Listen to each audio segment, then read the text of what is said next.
everyone. Hello to those that I've met in the previous two sessions, and hello to the ones that I haven't met before. So my name is Kate. I'm a productivity and leadership coach. I work with mid-senior leaders to help them free up time from busy work for more time after work. Before becoming a coach, I was working in corporate, mostly in luxury retail and hospitality spaces. I was in charge of client relationship management and client experience. And now my mission is sort of to bring more good busyness to the workplace, because I believe that we all deserve fulfilling work life, but also a lot of time for what matters beyond work.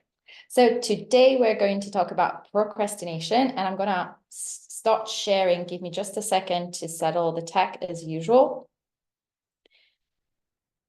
Here it is.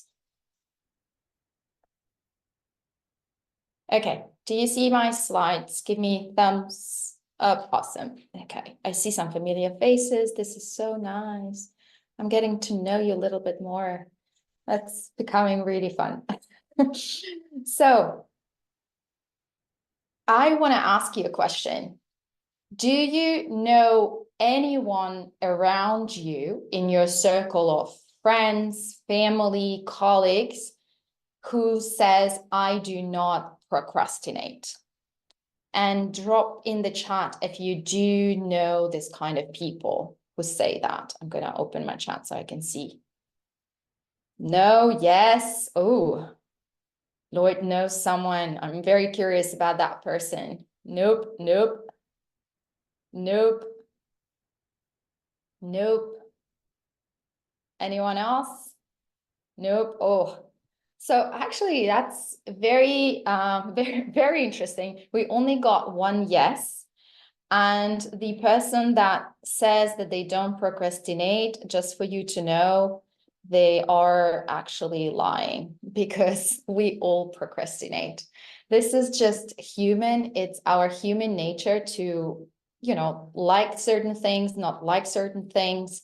But the most important thing, and to beat procrastination, is to start with step one. And step one is acceptance. Haha, Lloyd says absolutely. So we need to start with accepting that we do procrastinate and we're going to procrastinate. So when we talk about beating procrastination, it's not necessarily about eliminating it, but it's about minimizing its impact on our day, our work life, and our life beyond work. So most of us, we procrastinate occasionally, but research shows that there are really chronic procrastinators, and that's about 20% of people, of all of us. But generally, the most important thing to know about also procrastination is what is the impact that it has on our life. So the next question, and I like asking questions. So the next question I want to ask you is, how much time does procrastination eat in our day? Do you have any idea? Or based on what you can observe on others, based on what you observe for yourself, because we've all admitted that we procrastinate. So if you know any productivity coaches that say to you, I do not procrastinate, they're lying, because I procrastinate too, especially when it comes on accounting. So 2 hours, 3 hours, 1/4 of the time, 2-3 hours, 1, 2, 2, 3. Yes, that's quite accurate, actually. So about 30% of people, so 1/3, say it's about 1 hour. So they waste 1 hour a day procrastinating. Another almost 30% say that it's almost 2 hours. And the most interesting part is that there is a huge part of us that do not know how much time they waste. And that's one of the biggest problems that we have around procrastination, is that because it is not a problem that we can't entirely eliminate, if we start doing something, but we do not know our original baseline, so how much impact does it have on our life, we're not going to see the progress. So one of the things it's important here is to identify a little bit, to have an idea of how much time do we waste to procrastination. And last time, for those of you who attended the previous session about the time boxing, I gave one tip, and that's about time boxing accurately. And it was all about tracking your time to really understand where your time goes. If we don't have that visibility, if we don't have those numbers or a little bit of reality, we will only work with perception. And when we work with perception, it's really hard to solve a problem that when we don't know exactly what we're trying to solve. So I'm just wondering, because we all agreed, we all procrastinate. And I'm just wondering if you have the answer. What is procrastination? Why do we procrastinate? Do you know? Anyone? Anyone who maybe solved it, minimized it, has great tips?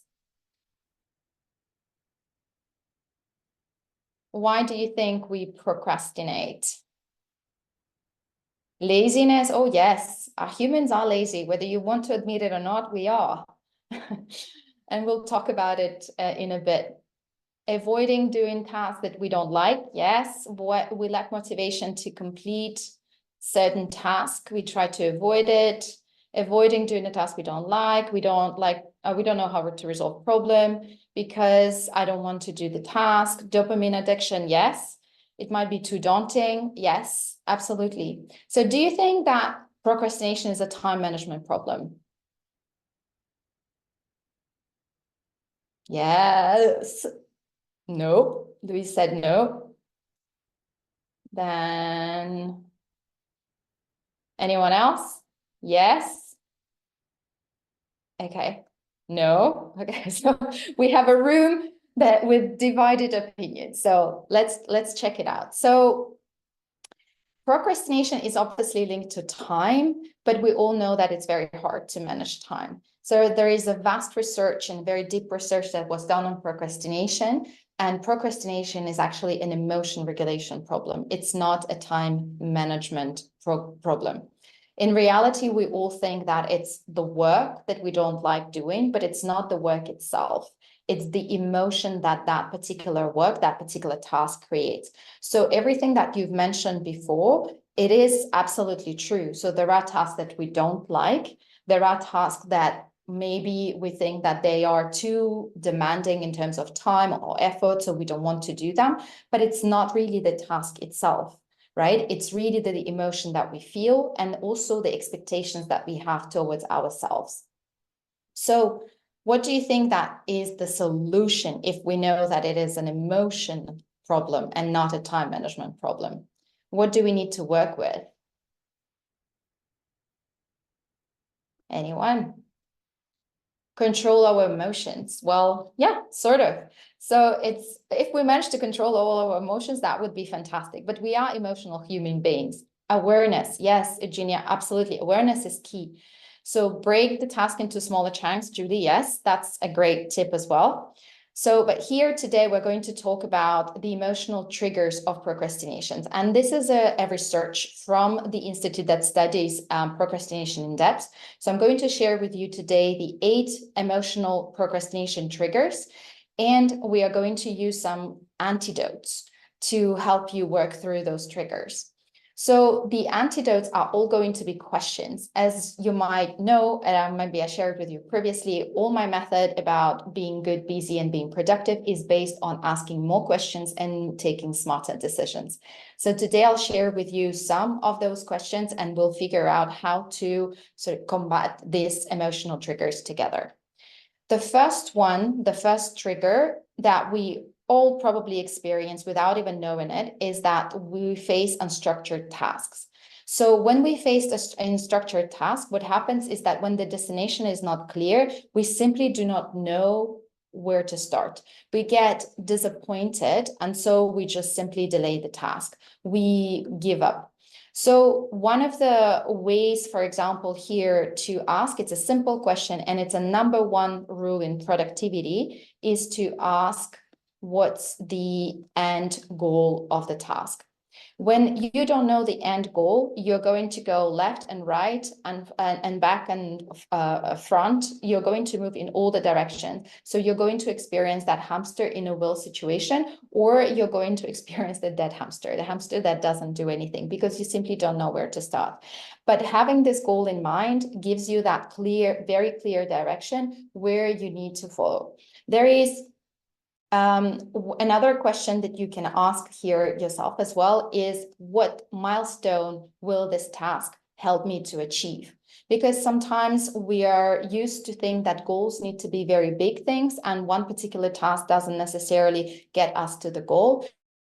So it's easier for us to work with a smaller milestone. So for example, I think that was Julie who gave the idea of breaking tasks into smaller chunks. When you have the smaller chunks, actually you're more excited to start because you can see the end of the task. When the task is too big, we get discouraged to start because we really don't believe that we can accomplish the task. Another question that you can ask here, for example, is how will this outcome help you progress towards the goal? So this is a great reflection, sort of to push you, to motivate you to start doing the task. For me, for example, when I experience this kind of emotion, I link everything to my number one goal of the year. I always work with only one goal a year, and every single thing that I do, I need to make sure that it helps me to progress towards that goal, no matter how tiny or how big my progress is going to be. So these are usually the questions that I tend to ask to myself. The second emotion is about unrewarding tasks. So somebody mentioned earlier that we are lazy. Humans are lazy, and that's why rewards are everywhere. We have rewards at work, we have rewards at the supermarket, we have airline rewards, we have hotel rewards, we have rewards at the gym. So we constantly need to be motivated. So whenever that rewards are missing in a task, what happens is that we just don't find the motivation where to start, okay? So what is, for example, one of the questions that you could potentially ask yourself to find that motivation in the moment to start the task? Do you have any idea? It's, I think, one of the questions, if you were in the previous session, you might have heard it before. Okay, so one of the questions that you can ask, it's what's in it for me? In every single task, there is something for you. But because we rarely ask that question, it's very difficult to even imagine that there is something that it's there for us. So one of the ways that I like to think about it is that every single task helps me learn something. It teaches me something. It helps me grow.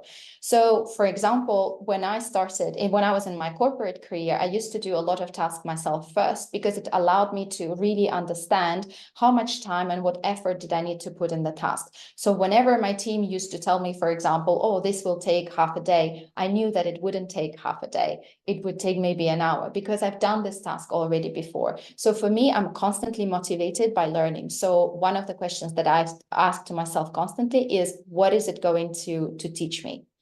Another question that you can ask to yourself, because there is another thing that motivates us very much at work without us being aware on a daily basis. But whenever things go south, we always have that thing, that sort of answer in mind. So what is exactly that motivates us at work? Do you have an idea? What is it that motivates and all of us? Whenever I talk to my clients and I ask them, what do they want instead? They are unproductive, they are unfulfilled at work, it's not working. What do they want instead? Do you know what they say? Recognition, definitely, yes. A sense of achievement, yes. How do you know, how do you know when you are recognized? How do you know that you achieved something? Praise, yes. Reward. You're rewarded or praised, yes, absolutely. But you need to be rewarded and praised for something, right? And that something is value. So value, we all want to bring value, right? Because that's how we feel rewarded, we feel recognized, we feel we've done something that has importance. And value is simply being useful to other. Sometimes we call it purpose, but purpose, we tend to think that purpose is something really, really big. But if you think of the Maslow pyramid, purpose is actually being of value of something, is creating something that is useful for someone else. It makes their life easier, it helps them to progress to their goal, or it helps them to solve a problem. So one of the questions that I asked myself as well here is, how will accomplishing this task actually benefit others? So that allows me to answer that value question and find that motivation for me to start the task. So the third one is meaningless. So all of us, we value time, right? As many people say, time is money. I like to say time is irreversible. So if we value time, we simply do not want to spend time on tasks that are useless, right? That are meaningless, that don't bring any value once again. So one of the, that's one of the reasons why, oh, sorry, my mouse is not working. That's one of the reasons that we don't start, is because we don't have that intrinsic motivation. And so one of the questions that I like to ask is that, again, how it's going to help me grow, how it's going to help others grow. So, right. So we are looking for that meaning. We're looking for that value that we're going to create either for ourselves or for those around us.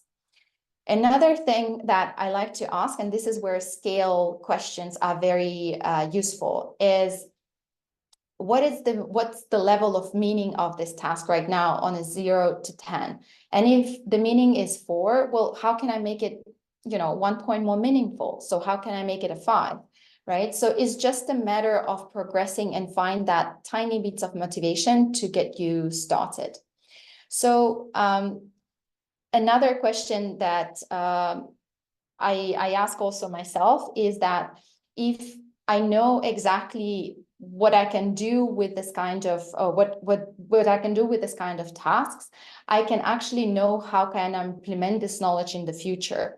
So the next one is going to be the frustrating task. So frustrating task is when we really don't want to do those tasks. And we have many of those. We have those tasks when we simply just don't like the task. Everybody has that. For me, for example, that's accounting. I don't like doing a lot of numbers, but I have to do the numbers. So we have to deal with frustration once in a while. We're always going to have it, no matter the job that we have. So frustrating tasks, what we tend to do, it just breaks negativity and we just avoid them. So one of the techniques, for example, in order to deal with frustrating tasks, and it's a technique that is called Pomodoro technique. I don't know if you are aware of that one. I see some no, some yes. So Pomodoro technique is basically when you start doing the task, when it could be a long task, and instead of doing the task right away, you do the task for 20 or 25 minutes, and then you take a 5-minute break to recharge. And what, for example, one of my clients like to do, she likes to do some physical activity during that 5 minutes recharge. So that could be just like walking around or listening a little bit to music, or if she's working from home, she'll fold some laundry. So it gives her a little bit those positive hormones and the dopamine that she has either re-energized herself or achieved something else, and then she can go back to the task. So it's really just not pushing yourself to do the task all at once, but breaking it again into chunks. But it's chunks of time. Oh, thanks, Virginia, for sharing the link. I see it here. So one of the also key questions that I like to ask here is, what exactly frustrates me? And the reason why I highlight exactly here, it's because our brain doesn't like uncertainty.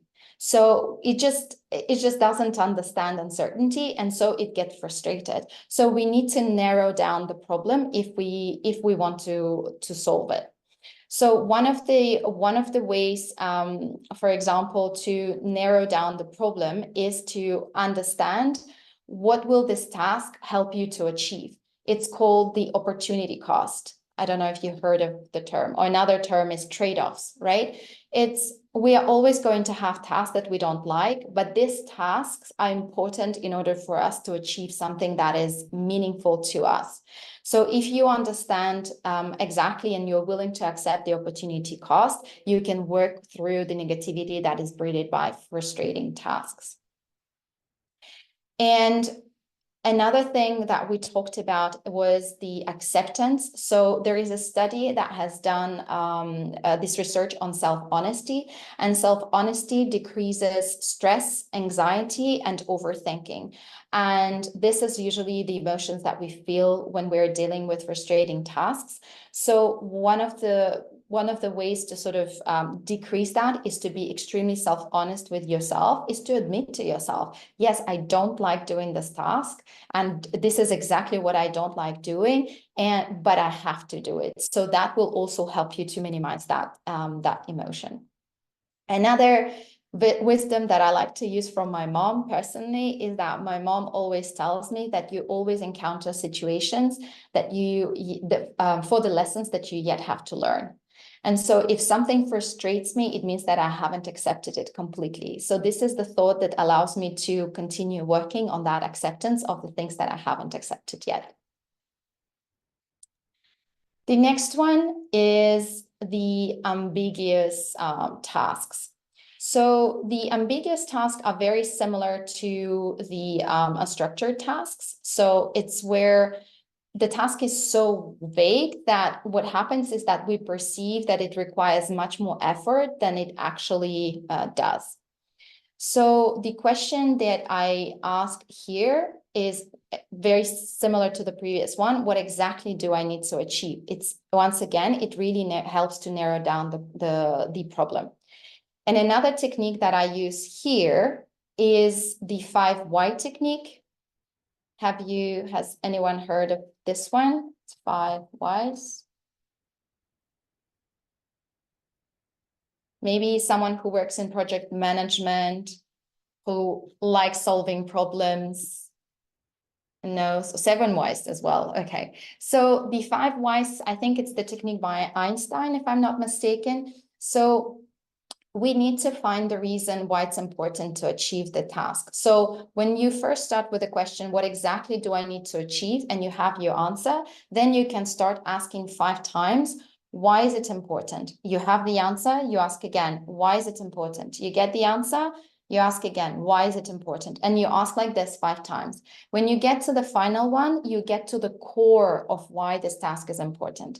And then you flip it around and you say, well, if this is the reason why it's important, and you repeat the same question, what exactly do I need to achieve? This will really, really narrow the ambiguous task and really set you on the right direction to accomplish the task, to get the outcome with minimum effort. Because when we talk about the ambiguity, we really talk about the fact that we are lazy, right? So we don't like too much effort. So we decrease that effort and the perception of effort, first of all. Another questions that I like to ask here to myself as well is, how does success look like? It's a very, very simple question that a lot of coaches like to ask to the clients, because very often they come with a problem, but they don't know what they want to achieve. So they have a very clear problem, but they don't have a clear outcome. So identifying and defining success, how it looks like, will also help you with ambiguous tasks. And last but not least, if you're scared of the effort, if effort sort of how much effort you need to put in the task weighs on your shoulders, one of the great questions to ask is to go back to the good enough. So what is the good enough outcome, right? So that you decrease your effort and you really focus on what's important. So, oops. Number 6 are stressful tasks. So do you think stress is good for us overall? Is it good for productivity?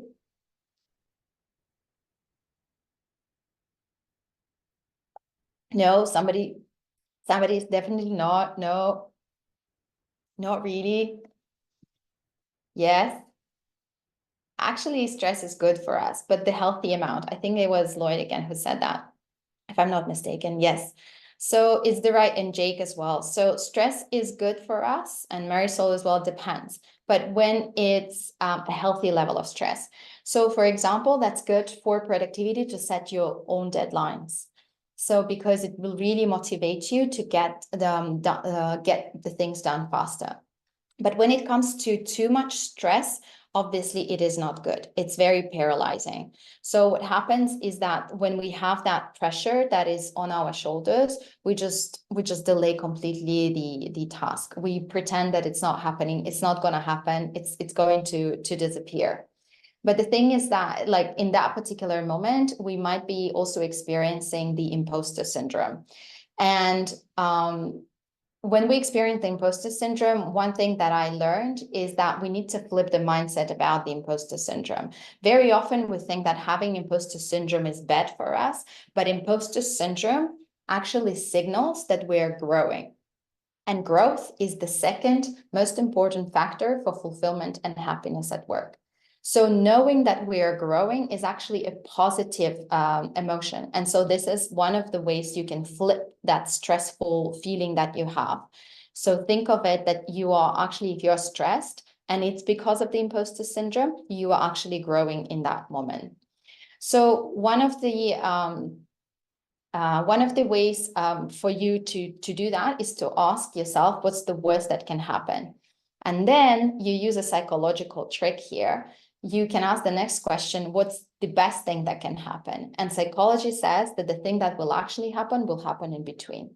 So this is a good, very good way to manage the imposter syndrome and manage the stressful and pressure, like high pressure tasks. Another thing is just to completely flip it. And in coaching, we like to sort of do it, and sometimes it's called the judo technique. So you flip it 180 degrees. So you experience a massive stress here on one side. So you just flip it and you say, well, what if you didn't have any pressure today? How would you start the task? Where would you start? So that's another way to find for you to actually talk with your brain, because all of these emotions they are happening in your brain. For me, another way that I like to approach stressful tasks is simply planning. And one of the tips that I shared with you in the time boxing was to detail the tasks when you do your time boxing. Why? Because that really helps you to initiate the tasks. You can see which is the step in particular that you need to start with, and you don't need to necessarily think where to start, so you remove a lot of pressure from starting.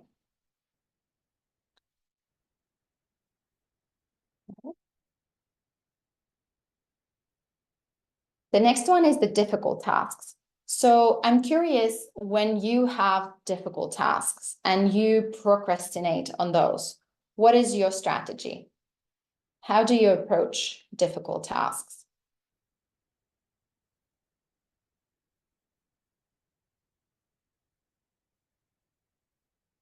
Break the task down, eat the elephant. Oof, it's hard to eat the elephant though. Get more insights of it, look for support. Yes, look for support is a great strategy, Americo. Always try to overcome it. How do we overcome it? One bite at a time. One bite at a time is it's a great strategy. So when the task is difficult, we understand that we don't have the skills to perform it. We tend to give up. And when we give up, we sort of feel very disappointed. We are, we experience different decreased energy levels. And that's why we just procrastinate at the end. So remember here the self-honesty study and the effect it can have on you. So be honest with yourself that you do not have the skill. Nobody is born with skills. So it's absolutely fine not to have the skill to perform the task right in that particular moment. And I read also a study where people actually admitted that they didn't know how to use Outlook. And that was the number, I think, was 25%. But they were very afraid to say it out loud because they were afraid to be judged.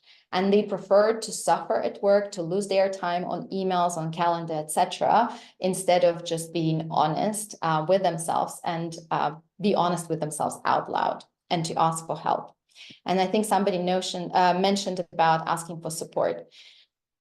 We don't like, as people, we don't like to ask for help because we believe that we are going to be perceived as maybe less competent, maybe weak,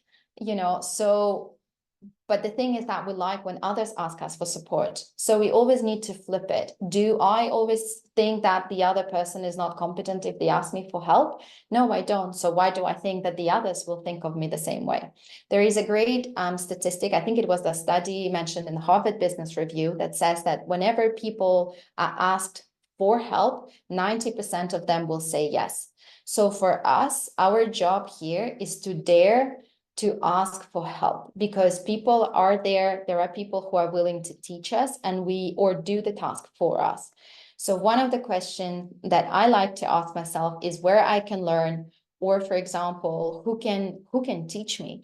There might be a colleague next to you that is actually already has the skill. Today I was talking to someone from Google and I learned, I didn't know about that, but they have a program in Google where the idea is that one Googler teaches another Googler a skill. So, and I think it's a great way to create knowledge and the knowledge culture in the company, but it's also a great reminder that there is always someone who knows something we don't.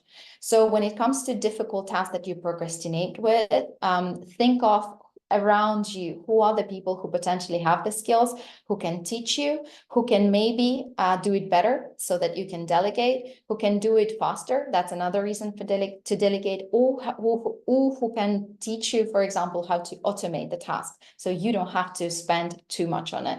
So I'll give you one specific example for this one from a former teammate of mine. She used to spend about 2.5 hours on one particular report. And for me, that was extremely weird. So when I actually talked to her, I realized that she didn't have enough Excel skills to perform the report. So what we've done, we created a template for her to do the report that allowed her to create this report in just 2 hours. So she was no longer procrastinating on the report and it was always delivered on time. So it's really about asking yourself a question and asking for help, because unfortunately, nobody can read our minds. So we have a lot of strength as humans and a lot of superpowers, but we don't have yet that one.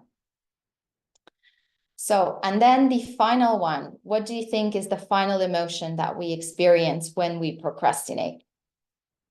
Do you want to guess?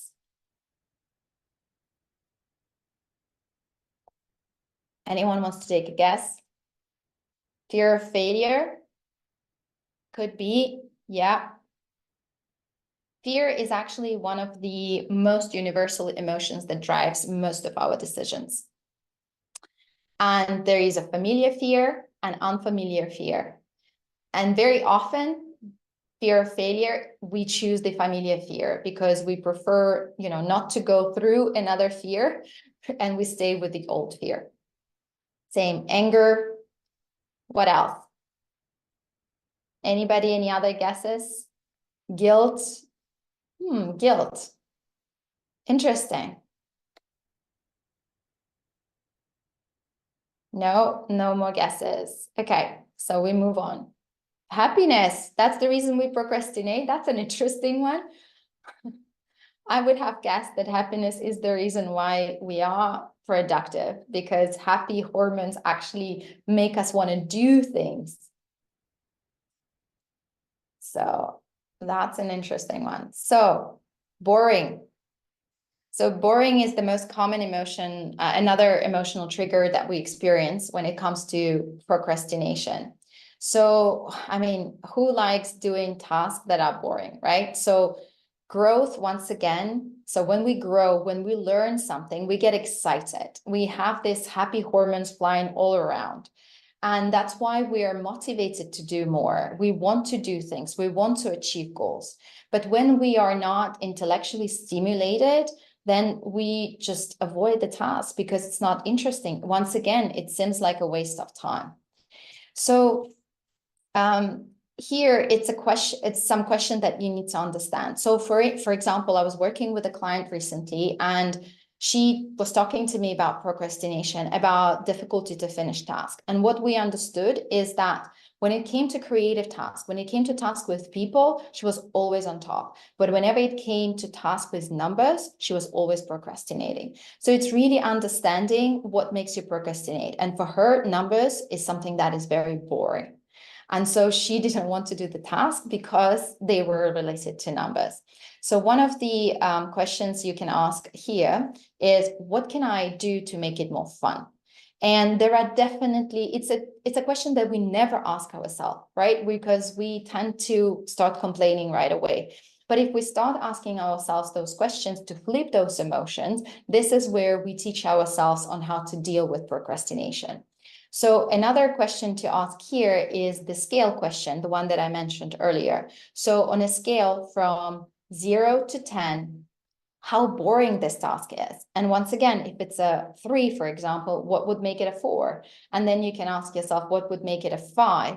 And so on. So it really helps you to understand what exactly is triggering you there. And you can always work on flipping those emotions. For me, when it comes personally, the boring tasks, right now I delegate. So this is one of the, I mean, it's not the technique, it's a strategy that I use to get boring things done. And it's not because it's boring for you that it's boring for others. Just always remember that. Do not think that if you have the same emotion about this task, others have the same. We all are different, and we're all also different in our journeys. So sometimes boring tasks that are boring for you can be for example, tasks where someone else can actually learn something. So that presents an opportunity for them, and for you, it's an opportunity to create value. So think of delegation is one of the ways for you to actually also stop procrastinating. So these are the 8 emotional triggers. And I don't know if you want to, if someone dares to recap them all. And if there is maybe one in particular that stood out for you, maybe just drop it in the chat and mention why it stood out for you. And if you learned something new, or you have another strategy to recommend to deal with it. So is there any one particular that stood out for you?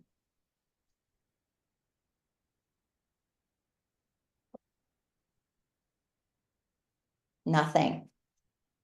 The boring task, how to make it more fun. Okay, nobody likes boring things, right? So, and there's a great quote, I don't remember the name of the person who said it. I know it's an author, but he said, brain doesn't pay attention to boring things. So it's very hard for you to focus on boring tasks simply because our brain doesn't like it. So we need to learn to trick it. Removing distractions as a strategy. Yes, absolutely. That's one of the strategies. So it's removing distractions, removing notifications as well. Definitely. There are, at the end, all the strategies, everything that I've shared with you in the past, and I'll just bring some of the ideas back as well. They all are connected, right? So last time we talked about time boxing. So time boxing is a fantastic strategy to work with procrastination, because when you time box for a specific task, you are signaling to your brain that this task is important. And so no matter the emotion that you feel, your brain understands that this one is an important one, and I need to get ready and I need to focus on that. Also, because the time boxing happens in your calendar, and you can see it, it's visual, right? And 80% of our actions, they happen because of the visual cues we receive. So when your task is there and you see it, you're more likely to take action on the task. And when you start detailing your time boxes, you're more likely to start doing it faster. And that's very important. There is a rule by Mel Robbins that is called 5 seconds rule. So if you manage to start the tasks that you usually procrastinate on within 5 seconds, you are more likely to accomplish it, because it's all about inertia. It's all about starting the task, start task right away, because after 5 seconds, your brain is already starting to overthink, to think about all of this emotion, all the triggers kick in, and it's going to be much difficult. So if you have that time box, you know exactly where you're starting, you're much more likely to start within the first 5 seconds when you get to your desk. I'm just going to read a few more and just mention a few more things. What about removing the, we've said that, meaningless, boring, and unrewarding. Hope it was helpful, Lloyd. Being stressful, I always try to calm myself down first. Music, that's great example in medical. So music was another tip that I wanted to mention to you. So music has this ability to, first of all, bring us into the flow much faster, about 15%. And it also increases our perceived effort by 15, 20%. That's why a lot of athletes, if you notice, they work out with music. It's because it truly allows them to stay present and focus, and also decreases the perceived effort. So it's a great technique. Thank you for sharing. Boring, leave to another day. Absolutely. So leaving to another day is a great technique as well. So that's the when we talked last time about the active attention time. So this is the time of the day when you have the most energy, when you are the most productive. And to recognize when are you the most productive, tracking is key. So when you learn this, then you will start time blocking the task that you procrastinate on during your most productive time of the day. For me, for example, as I mentioned, I really don't like doing accounting, but I do accounting on my most productive days, which are Tuesdays and Thursdays, and in the morning, because this is my most productive time from 8 a.m. to 11:30. This is when I know that my perceived effort is going to be decreased, because I have the highest energy. Because I have the highest energy, I have the highest level of attention. And because I have the highest level of attention, I'm going to decrease the time that I need to perform the task.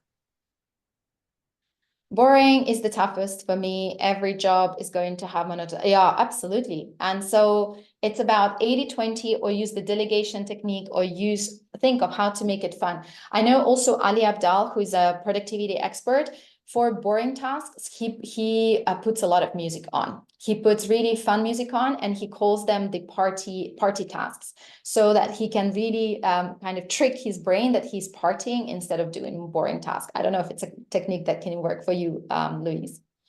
Sense of achievement when you tick the task of your time box. Yes, absolutely.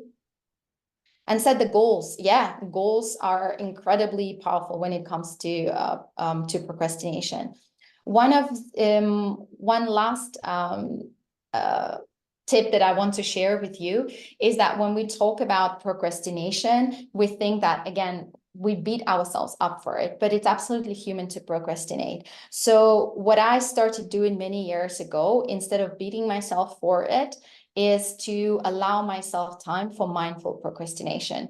So when I allow myself time to procrastinate, whether it's scrolling, doing nothing, sort of running around or going in circles, I decrease that sense of the forbidden fruit. And I don't necessarily, for example, when I scroll in the morning, I usually scroll for about 15 minutes after breakfast. I don't feel the need to scroll during the day, because I satisfied myself in the morning. So instead of thinking that we need to completely remove it, think of sort of everything it must be in balance. And mindful procrastination is not going to kill anyone. Like the party approach. Yeah. So this, if you like the party approach, so the guy who talks about it, his name is Ali Abdal, and he's a YouTuber. He's one of my, it's actually my favorite channel when it comes to productivity on YouTube. I've been watching him for over 5 or 6 years now.